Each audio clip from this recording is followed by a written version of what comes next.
You got enough stories to tell. State, I did like 3 months in Virginia. Not really. I'm used to it. So it doesn't really bother me. Like, you know what I'm saying? I'm so used to it now. It doesn't really bother me. How do you deal with that? Deal with what? Months of being in jail. Like, you sit down, you play chess, you read a book. You make friends. You deal with it. You talk to people about occupation. Yeah, you get to know the sergeant on the floor. You know. You start killing him with chess, and then he owes you favors. Of what's going on in the world. Make sure you're working. Otherwise, you sit around and it gives you more of a time to talk to people who are really there. Hey, I was at maximum for the criminally insane over here in Kings County, you know, because I busted up the courtroom, you know.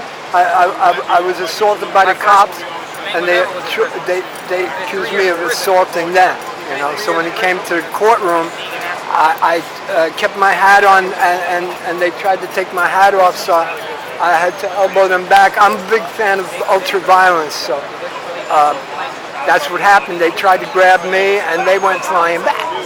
And they put me into Kings County Hospital in Brooklyn, and in the maximum security section, way in there. You know what I'm saying? There's no way out. Okay? It's like the shit I saw in there. Like solitary. Huh? It's like solitary. Oh no, it's not solitary. There's a dormitory, and there's some separate lockup rooms, you know, with windows. It's like a box. It's like you've been to a recording studio.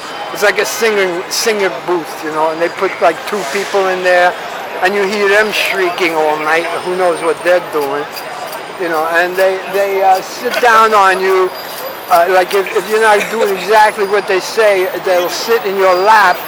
The cop will sit in your lap and hold you, and the nurse will come over and inject you with some shit, you know, whatever, you know, who knows.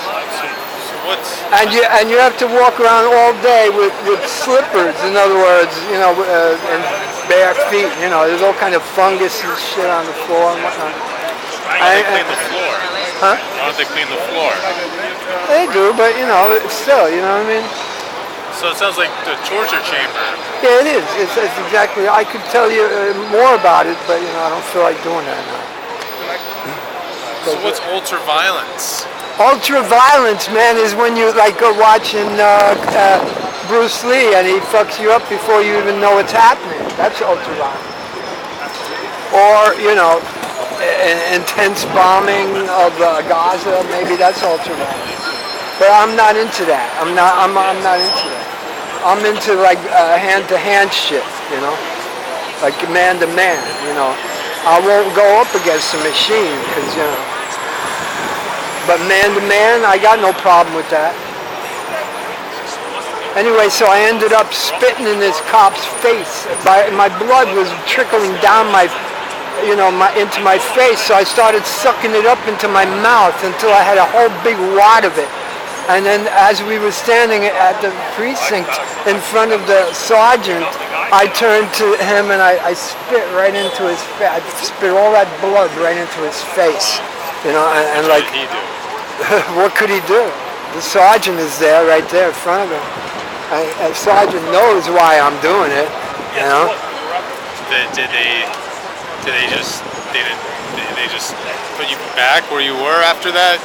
Oh yeah, well that was on the way to my, that was in the beginning, like as I was being arrested, you know? Because all I was doing was being drunk and, you know, talking shit, you know? The cops got no right to come over and start batting you just because you're talking shit, you know? That's not right. And then he accuses me of approaching his patrol car and ripping his hand off while he's writing a ticket. You know, all obvious bullshit that never happened. The whole fucking neighborhood saw it.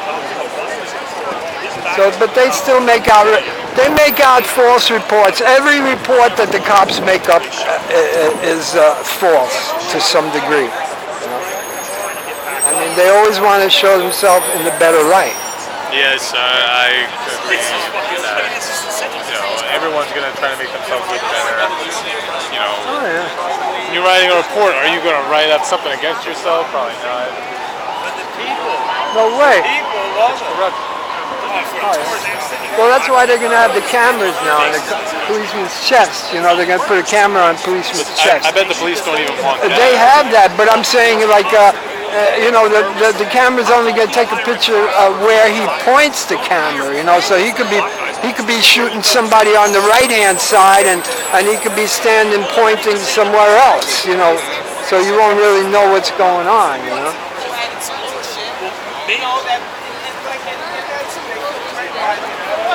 Well, what makes them walk? Maybe they aren't maybe there, but what we do know is that they're saying that they felt threatened. It's like, here you have a black man with a BB rifle and a I'm getting suspicious!